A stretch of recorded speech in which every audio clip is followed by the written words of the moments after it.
You بادشاہ خپل وزیر ته وایي چې ما د پاره نن د ښکار غوښه پکار ده، د ښکار غوښه راوړه، خو دا مې واوره چې ښکار وکړي په هغې کې چې کومه خوندناکه تیکه وي نو هغه وړي او ماله یې راوړه. او وزیر لاړو، وزیر هم پوه وزیر و، دا زمونږ د پاکستانیانو غوندې کوسه ډب وزیر نه و، عقل یې لرل. او ورځ مې یو وزیر نه تپوس وکړم دا جنیجو څه هوښیار سړی، جنیجو پېژنئ؟ ما وی وزیر صاحب دا جنیجو څه هوښیار سړی دی؟ ما ته هوښیار نه دی، شریف سړی دی. هوښیار نه دی، وی شریف سړی. نو زمونږ غوندې نه دا هوښیار وزیر، قابل او ذی فهم او ذی هوش وزیر. لاړو ښکار یې وکړ او دا ښکار ژبه یې وري تکړه او بادشاه ته یې راوړه. نو بادشاہ ورته چې په ښکار کې خطی کدا، اوس ښکار کې خو وزر وي، پتون وي، سینه وي، کلیجی وي، زړه وي، خوندناکې تیکې پکې دغه. وزیر ورته ویل صاحب په خدای قسم چې په ښکار کې د دې نه خطی کا بله نه، د دې ژبې نه خطی کا بله نه. وی ښه ده، سبا به بیا ښکار کې او چې په ښکار کې کومه خرابه تیکه وي نو هغه وړي او ماله به یې راوړي. وزیر بیا لاړو، بیا ښکار وکړو، بیا یې وله ژبه وړي تکړه ورایه. بادشاه ورته ګوري چې اوس دې په سولی خېجو، پرون مې چې درته ویلي چې ښه تیکه پکې وړي تکه او ماله یې راوړه نو هم دې ژبه راوړه، او نن مې چې درته ویلي چې خرابه تیکه پکې وړي تکه او ماله یې راوړه نو هم دې ژبه راوړه. وزیر ورته وی بادشاه قبله عالم د سر سلامتیا غواړم، په خدای قسم که ښه شی دی نو هم دغه ژبه ده، او که خراب شی دی نو هم دغه ژبه. دغه ژبه ده چې سړی به جنت لمبوزي، او دغه ژبه ده چې سړی به جهنم لمبوزي. بادشاه ورته ویل ټیک، والله العظیم ته د نن نه بعد ما د ټولو وزیرانو مشر وزیر ستا دومره لوی عقل. نو عزیزانو علما لیکي چې د پیغمبر غرض دا اوس پیغمبر نه لوی حکیم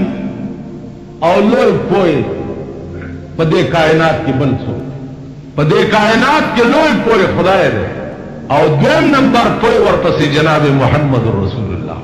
نو د پیغمبر فهم ته ګوره چې په حدیث کې اول ژبه ذکر کوي چې کوم یو مسلمان بهتر مسلمان دی. نو پیغمبر فرمایل من سلم المسلمون من لسانه ويده، چې بچ پاتې شي خلق ستا د ژبې د ضرب نه او ستا د لاس د ضرب نه. علماو یو واقع لیکلې ده، و یو سړی او غریب غوندې غره ته به تلو، لرګي به یې کول، آب یې راوړه او بیا به یې خرڅول. په غره کې یو د جناتو کې یو قسم چې دی د دیوانو دی. نو یو دیو په دې غره کې ورته ملاو شو، ورته یې لکه څه کوې؟ وی صاحب لرګي کوم، دا وړم بیا خرڅوم. دیو ورته وایي چې ښه ده داسې چل دی چې راشه ما سره یو غر دی، د هغې لرګي وړه او خرڅوی او زما او ستا به یارانه وي، به چې راشې زه او ته به یو ساعت مجلس سره کوو، بیا لرګي وړه او بیا یې خرڅوم. سړی بوتلو د چندړو غر ته. چندړ به ګوره عزیزانو تاسو لیدلی یا نه، او ډېر بهترین لرګی په دنیا د خدای کې داسې خوشبویه شی به دې بل نه وي لیدلی لکه د چندړو لښتې چې ما سره یو کونټه یې چا راکړې ده، د چندړو کونټه یې داسې د لاس چې وله داسې وروړې نو ټوله ورځ به دې بیا د لاس نه بوي. تاسو خیال راکړئ. نو د چندړو یو بهترین لرګی دی چې د الله په خصوصي مهربانۍ پیدا شوی دی او عام طور په دې غرونو کې د دیو دغه سړي اشنایي شوه. سړی به تلو، دیو سره به څه ساعت نیم مجلس وکړو، بیا به د چندړو لرګي راوړه او خرڅول. لوی مالدار چې لوی مالدار شو نو څو ورځې دا سړی بیمار شو، غره ته لاندړو. چې غره ته لاندړو دیو خیال وکړو چې دا زما یار نه راځي، را تخکاری چې بیمار دی، اوس کور ماته نه دی معلوم، خو زه پاس پاس نه به وګورم د شپې چې کم کور کې ډیوه بلیږي نو هغه کور کې پخوا به ډیوه هغه کور کې بلیده چې کم کور کې به بیمار هر کور کې ډیوې چرته بلیدې یا ټوله شپه ډیوې چا بلول او کم کور کې به بیمار و نو هغه ته به ډیوه بلیده پاس نه یې کتلي یو کور کې نری غوندې رڼا ختن را روان شوی دی چې راغلی مغه د یار کور اواز یې کړی چې ورته یې چا د غره اشنا دی راغلی دی ستا تپوس ته ښه ده جي دننه راشه د انسان په شکل کې دی او په کټ ور سره کېناستو څنګه یې ښه یې جوړې دا سړی ورته وایي دی دیو ته چې دې کټ نه لږ ته په دې بل کټ کېنه تا نه ماله بوی راځي هغه ویل ډېره ښه ده نو بل کټ کې کېناستو یو ساعت لاړو څو ورځې پس چې دا سړی جوړ شو او غره ته ورغی دی ورته ویل ښه شوې ویل او صاحب جوړ شوم او ستا هم ډېره مهرباني پوښتنې ته راغلی ویل ښه ده داسې چلو که چې لرګوله خو راغلی او تبر در سره دی خو اول به په دې تبر ما په دې سر وهي این رستو به لرګي کېکني اوس دې زیر و زبر کو هغه ورته ویل ته زما دوست دی اشنا مې څنګه دې په تبر ووه هغه ویل که ځان دې روغ پکاري خو فورا ما په دې سر په تبر ووه کني بس کار دې خراب دی دړه کې دا خیال کړی چې زه روزانه به څه مینتې کې خو ځان تې خلاص کا بس تبر یې وله را پرېښی دی او په دا سر یې چې والی سر یې دوه منځه شوی هغه بیا سر داسې نیولی دی او ده ته ویل ځه اوس لرګي کوه تلی دی دیو چېرته لس شل ورځې سر یې ټیک شوی چې ټیک شوی دی نو دې سړي خو دا خیال کړی چې زه دې خلاص شو او غر دې خپل شو چې بیا دی ورغلی دی خو به روزانه تلو راتلو لرګي به یې کول را کول چې راوتی دی وله چې کتلي اوهو جوړ شوې هغه ویل وګوره زخم د تبر څنګه شو ویلې دا خو بالکل ورغی او ټیک شو ویل ښه اشنا خبره واوره ستا د تبر زخم ورغی او جوړ شو خو زه چې ستا کور ته درغلی وم تپوس له او تا وویل چې ما نه بیرته کېنه تا نه ماله بوی راځي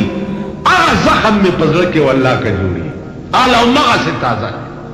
بس همغه تبر یې تې اخیستی دی او دې ګردن ته یې ورته نیولی دی او دا سر یې تې هلته لړه کړی چې ته د دې قابل نه یې چې تا سره څوک دوستي وکړي یا تا سره څوک تعلق سره دوست ته څوک دا وایي چې تا نه ماله بوی راځي دوست خو دا معنا یې چې یو شاعر وایي چې کومه خوشبوی مې چې د یار د په خوله کې کومه خوشبوی مې چې د یار د په خوله کې داسې خوشبوی د عطاري د عطرو نشته زما د محبوب د خولې بوی چې دی په خدای قسم که داسې بوی د عطاري په ټول دکان کې نشته تاسو خیال راغی نو هغه ورته وایي چې ته د دې قابل نه یې چې تا سره څوک تعلق وساتي یا تا سره څوک دوستي نو زما عزیزانو د حدیث مقصد او غرض دا دی چې د ژبې زخم دا د لاس د ضرب نه لکها درجې اوچت دغه وجه ده چې حدیث کې جناب رسول الله صلی الله علیه وسلم او فرمایل چې ښه مسلمان هغه دی چې د هغه د ژبې نه او د هغه د لاس نه بل چاته ضرر ونه رسي نو الله دې زمونږ ژبې داسې کی چې څنګه پیغمبر ویلي دي لکه یو عالمو هغه په جماعت کې تقریر کولو خلقو ته ډېر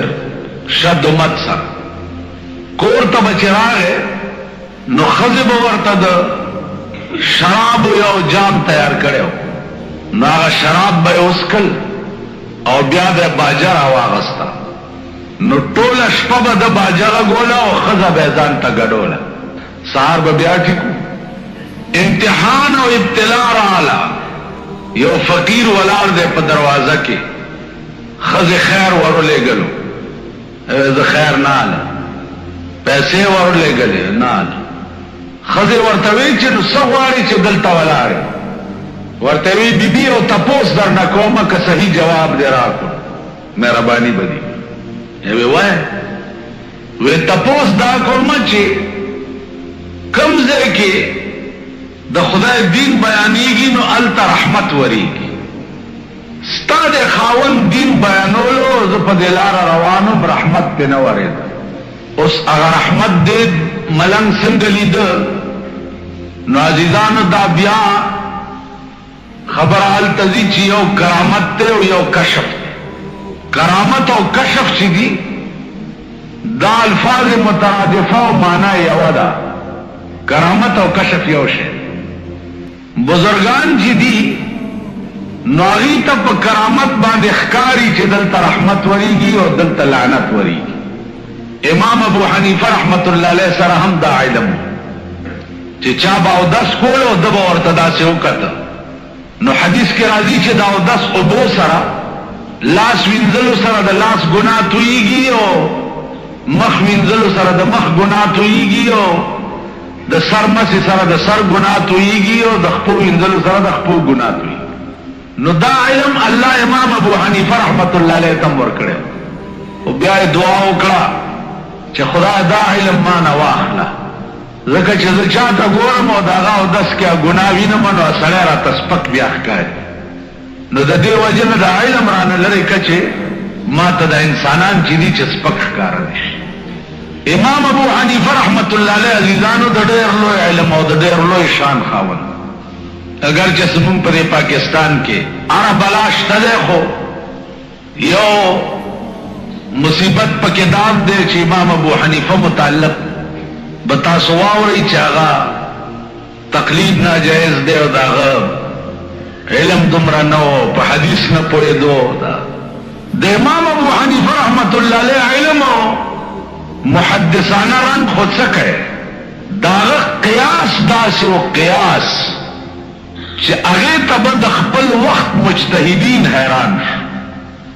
اوس قیاس د ائمه مجتهدینو دا اوس یو بل علم دی. تپوس شو د علماو نه چې یو دوه کسه دي د شپې وده شو چې سهار راپاڅېده، په یو ملګري د شپې اودس اورېدلی و. اوس اوبه نشته چې دا یو پې ولامبي او دا بل پې اودس وکړي. او سوال دلته د سهار د مونځ هم دی، مونځ به څنګه چل کړي؟ مسله دا ده چې اوبه نه وي تیمم به ووایي،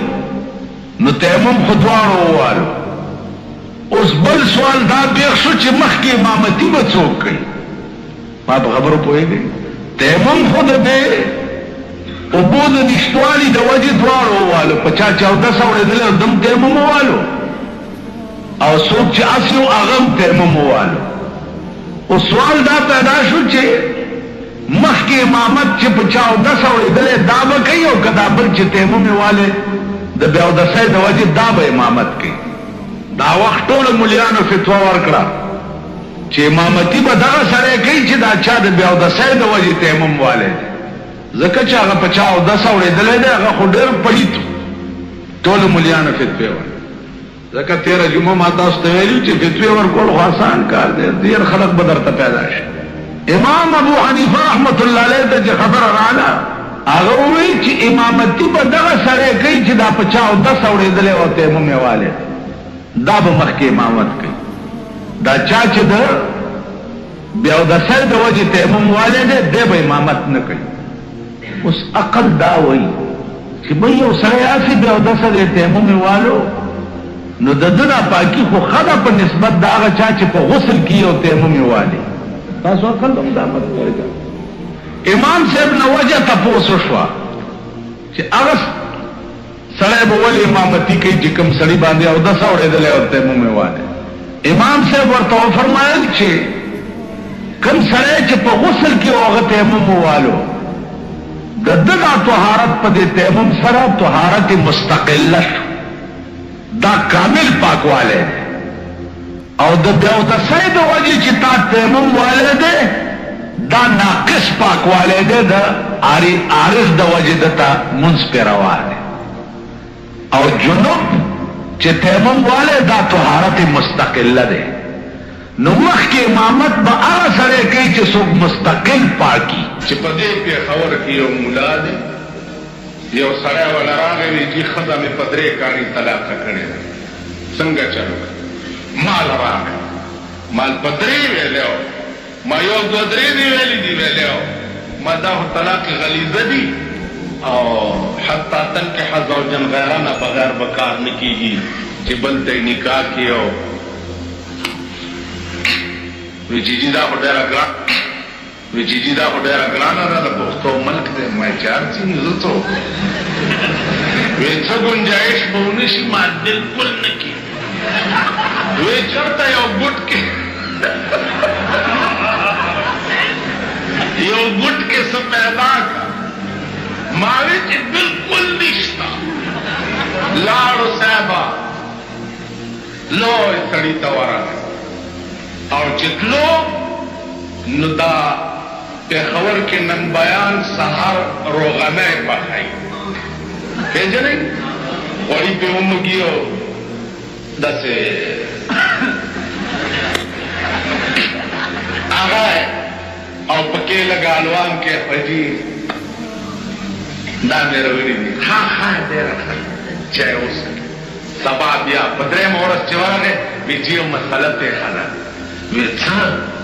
وی داسې ښځې ته مې په غوسه کې وویل چې یو دوه درې دا ټکي هم یاد لرئ بعضې سړی راشي چې مولانا صاحب په غوسه کې مې ووایي چې یو دوه درې نو په ایمان یې ووایي چې په رضا هم څوک ښځه پرېږدي چې په غوسه کې نه یعنې په خوشحالۍ څوک ښځه پرېږدي چې په غوسه کې نه خو غوسه یې نو پرېږدي په غوسه کې وی چې داسې دی یو دوه درې مې پوه نه او بلکل غوسه کې وم او مضموم یم کار نه کړو نو ورته وایي چې کل تو وطامینا کل وطامینا سبا بیا صاحبه روغنی څه چې دا دغه یې اورې کتلمې او یو یې مړې د لاورینه خوشبویدارې او مزېدارې دیکھو وګورئ د ښار خلک یې منواڼې ګڼې ننوا فوراً لاوری دی اروائی کی نے مکا چھوڑی ایک ملک دا تدت کے لاوری دی دکان دے سویلے کھڑوتا ہوئے ملک تاسو وران کو ظالمانو نامے زمون پتنان تاسو سار دی الوایانو باندې وګورئ چې څوک ولاړي دا پوره یو قتلمې ته خو یو کدیر ما خو که په دې پنځه کاله کې م خوړلي زهر به مې خوړل بیا یې صاحبه یوړې ورته وایي چې دې ته اوس ګوره گل نو گول مگول رقصی ہے کسی نو کہہ نہیں تے راتی جا کے اپنی رن نو کہہ کہ تنے منو قبول کیتا ہے وہ کہتی ہاں تو کہہ کہ من بھی تنو قبول کیتا ہے بس نکاح ہو جیسے خود دوسرے ملا کو نہ پوچھئے ظالم نے ملا تباہ کر چھوڑ تے ہفتے وچ کدی کدی تھیا کر اغخ پہ پروٹ وہی تیرے جت تو قربان جاوا میرا بیڑا گھڑک آیا اینا منوانے نے اور بجلی گھر کے ملا نے بھی منو تباہ کیتا ہے انہیں بھی غرق کیتا ہے کہ بالکل روانی ہوندی وہ تیوی جی بجلی گھر ملا نو